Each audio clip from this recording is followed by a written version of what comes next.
Good morning, friends. In this video, we will know about noun. So, first of all, we will try to know the definition of noun and the types of noun. So, let's get started. Our topic is noun. So, when we talk about the definition of noun, noun is a naming word. Noun is a naming word. It means the name of anything of this word is called a noun. When we talk about the definition of noun, so noun is a naming word. And when we talk about the kinds of noun, in the traditional English grammar, there are 5 kinds of noun. So, kinds of noun.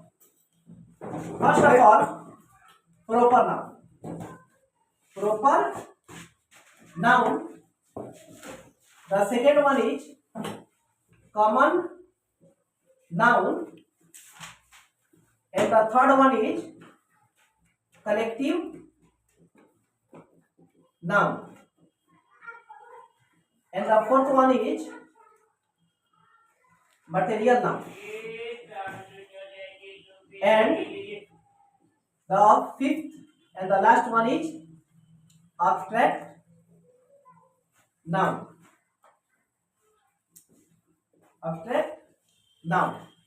So, proper noun denotes the special name or the proper name of anything. For example, if I am writing here India, India is a proper name.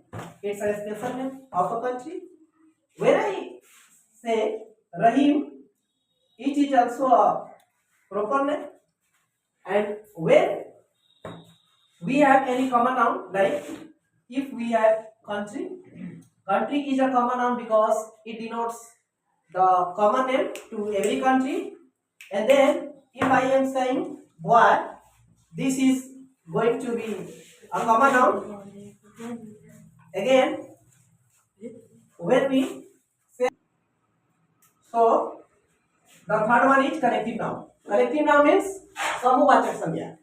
मतलब collective noun समूह को बताता है. Collective noun समूह को बताता है. When we have bunch, bunch जो है कलेक्टिव नाउन का एग्जांपल हो सकता है. इसके अलावा मान के चलिए अगर फैमिली की बात करें, क्लास की बात करें, ये सब कलेक्टिव नाउन होते हैं.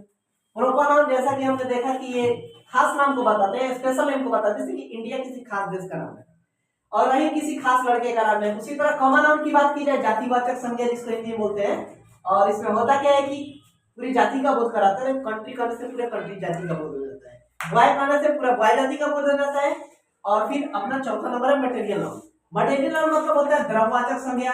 बेसिकली ये ऐसे चीजों के बारे में बताता है, या तो खाते पीते हैं या उससे दूसरी चीजों को बनाया जाता है. It's a material substance. For example, अपने सामने एक एग्जांपल के तौर पर लेते हैं फ्लोर. फ्लोर मतलब होता है आटा. ये खाने पीने वाली चीज है, नापने जोखने तोलने वाला चीज है, इसलिए ये मटेरियल नाउन है. इसके अलावा अगर एक चीज और ले लेते हैं, इंक, स्याही, तो ये भी मटेरियल नाउन है. इस तरह से हमने देखा. इसके अलावा पांचवा नंबर जो होता है नाउन का, ऑब्जेक्ट नाउन. तो ऑब्जेक्ट नाउन मतलब भाववाचक संज्ञा. भाववाचक संज्ञा ये ऐसे नाउन होते हैं जिसको हम सिर्फ महसूस करते हैं. जैसे कि हवा को हम महसूस करते हैं, एयर ना ऑब्जेक्ट नाउन होता है. किसी की दयालुता को, काइंडनेस को, ये चीज महसूस करने वाला है. इसके अलावा साथ ही साथ कोई जो सब्जेक्ट होते हैं ना, और या फिर कोई लैंग्वेज होते हैं, जैसे कि सब्जेक्ट में ले लीजिए आपका फिजिक्स, मैथमेटिक्स, और लैंग्वेज में ले लीजिए हिंदी, इंग्लिश और भी दूसरी चीजें.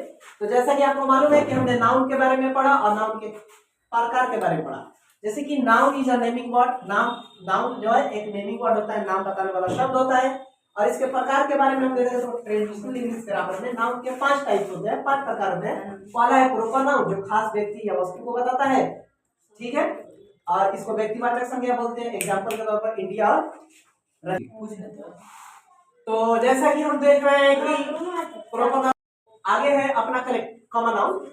कॉमन नाउन जो पूरी जाति का बोध कराता है. कंट्री हो गया, बॉय हो गया. कलेक्टिव नाउन के बारे में हमने देखा कि ये बंच और फैमिली, ये ग्रुप को बताता है, समूह को बताता है. मटेरियल नाउन जो ऐसे चीज होता है नापने जोखने वाले, खाने पीने वाले, जैसे कि फ्लोर, आटा, इंक, स्याही, इस तरह की चीजें। इसके अलावा ऑब्जेक्ट नाउन जैसे कि जिसको हम सिर्फ महसूस करते हैं, एयर हो गया, काइंडनेस हो गया, किसी की बीमारी हो गई, और भी दूसरी चीजें हैं जिसको हम सिर्फ फील करते हैं, देखते और छूते नहीं है, सिर्फ जो है महसूस करते हैं। और इस तरह से ये ऑब्जेक्ट नाउन, ठीक है। नाउन के बारे में हमने क्या देखा कि वो सारी चीजें जो दुनिया के सारी चीजें जिसका कुछ नाम जो होता है उसे हम नाउन कहते हैं, ठीक है। इस तरह से जो है अपना वीडियो खत्म होता है। Thank you, best of luck, see you soon.